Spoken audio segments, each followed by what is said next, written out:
I'm Dr. Kenny Strack, owner of Strack Chiropractic Wellness Center. I'm a doctor of chiropractic, and today we're going to be talking about sports rehab.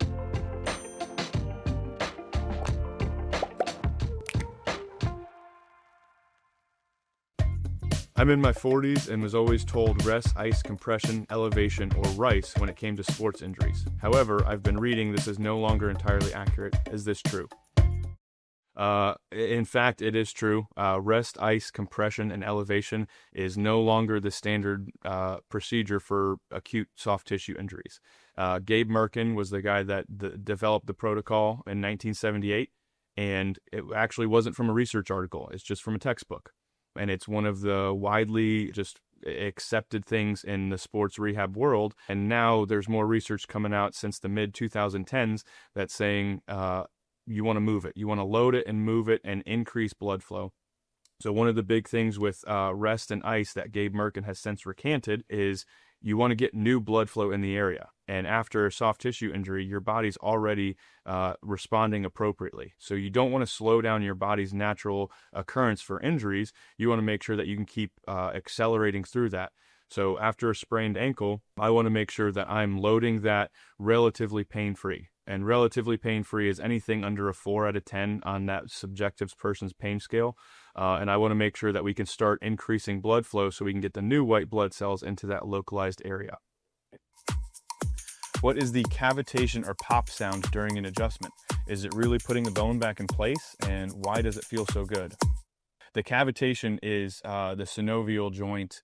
Each synovial joint in the body has a little bit of gas in it. And when you go to move that synovial joint with a high velocity thrust, sometimes you can get a little pop or a cavitation. When you think about a synovial joint, it's pretty much anything in the body that moves, right? So if you have joints that move, that's pretty much all the synovial joints with some exceptions. And are we putting the bone back in place? No, we are not putting bone back in place. We're resetting mechanoreceptors to the localized joint that you're adjusting. We're also increasing intersegmental motion. So when I go to move someone's spine and they have some joint restrictions, I want to make sure that that spine is moving normally. And normally sometimes is adjusting a couple joints in that region. It feels good because you get that instant pressure relief. So if there's a buildup in pressure of a joint that's not moving well, then you can definitely get that pop, and then it kind of feels like the whole world just like got off your shoulders. If you could ban one exercise that keeps filling up your waiting room with injured athletes, what would it be? So inherently, there's not an exercise that I don't like or one thing that keeps filling up my waiting room. A lot of times it's someone who's trying to do activities that they're just not built to do. If you're sitting at a desk for 40 to 60 hours a week and you don't do a lot of mobility stuff throughout the day, it's hard to do overhead presses, or it's hard to do RDLs or things that your body's just not ready to do. So one of the things that I'll talk about with people that are trying to do overhead presses is, what does your rotator cuff do? It is a stability thing. So it doesn't actually rotate the shoulder. It stabilizes while you rotate in the shoulder. So I like to think of it as a golf ball sitting on a golf tee, and the rotator cuff muscles kind of all encompass that golf ball to make sure while you're rotating, that joint kind of stays in place. So before you do an overhead press, you have to make sure that you have good stability.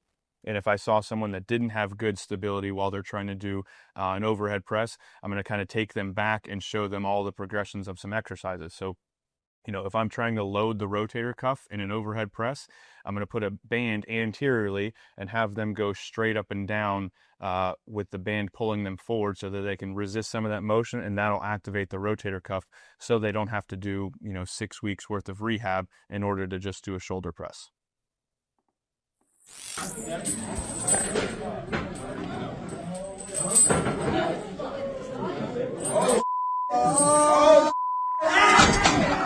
Man, it takes me back to my high school days. Yeah, not a great deadlift. It's actually such a surprisingly bad deadlift that it actually mimics another exercise called a Jefferson curl up, which is really good for low back mobility. So I would hardly say that this guy performed a deadlift, but he did get the weight up, and it looked more like a Jefferson curl up, which is really good for back strength. I don't think that back brace is actually doing anything in this instance, but if this guy came into my office, the first thing I would do is check every single joint for what normal mechanics would be. At I'd imagine that this guy has some sort of hypermobility, which is why he can't keep his back straight. So I would check his hips, his shoulders, everything. And if he does have hypermobility in those joints, I'd say stay away from deadlifts. Let's get you stabilizing some of these joints so an exercise like this doesn't look like it's so painful. As a football player, concussions are a serious threat to my health. Can a sports chiropractor help with treatment if I get one? Also, how can I mitigate concussion risk? The big thing about this from a sports chiropractic standpoint is education. I want to tell them what is very important for mitigating risk. In my office, I'm a sports chiropractor. I do not treat concussions. One thing that I will do is make sure that they understand how to fall properly. There's a lot of people in the NFL world right now that are taking judo classes or MMA classes to learn how to fall, and that is absolutely an art. So I will try to mitigate risk by teaching them how to fall, or sending them to a judo or martial arts class. And then when it comes to the brain, I do not treat brains. It takes a long time to get in with a neurologist or a neurosurgeon or things like that, people that actually treat them, but I will never treat for a concussion or CTE. If I wear a belt when I squat, does my core get weaker, or does the belt actually teach me how to brace better? One of the big things when someone comes in my office is we always do functional movement screening, and I watch every single person with low back pain squat in my office. The first step is making sure that you're squatting properly, you have good range of motion, you have proper muscle firing patterns. So if all those things happen, then we start loading into a squat. And if you need a belt to load into a squat with less than your body weight on your shoulders, there's a problem. There's a weakness, there's joint instability, there's something that's going on where we need to make sure that we address that before you keep going. So a belt won't inherently make it weaker, but you shouldn't need a belt with lower proportions of your weight. And then will the belt actually teach me to brace better? Absolutely. That's one of the reasons that I'll use in my office. If you're going more than 2 times your body weight, it's a great tool to use. It teaches you how to brace with your core, and your core is going to be down underneath your ribs. Your ribs are already a very stable structure, so I don't need to learn how to brace here. I need to learn how to brace a little bit lower. I've also used braces with more moderate rates with older populations when they have hernias or things like that, and they have some reason that they'll need a back brace to just do normal activities in the gym. This little gadget is amazing for pain relief, muscle soreness, and even blood circulation. Why he's been glued to it ever since. Yeah, honestly, I'm kind of jealous he claimed it for himself. I love educational videos from TikTok. Yeah, not bad. I mean, she's right for most of the sense. It is good for blood flow. It's good for rehabbing injuries.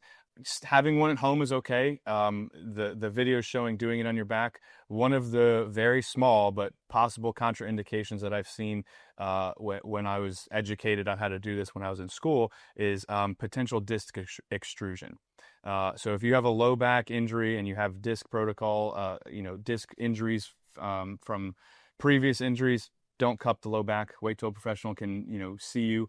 But for the most part, I have a lot of athletes that I see when they go off to college and I can't treat them, and they have shoulder injuries or hip injuries or knee injuries. I'll say, yeah, go get a cupping set. It's very good for increasing blood flow.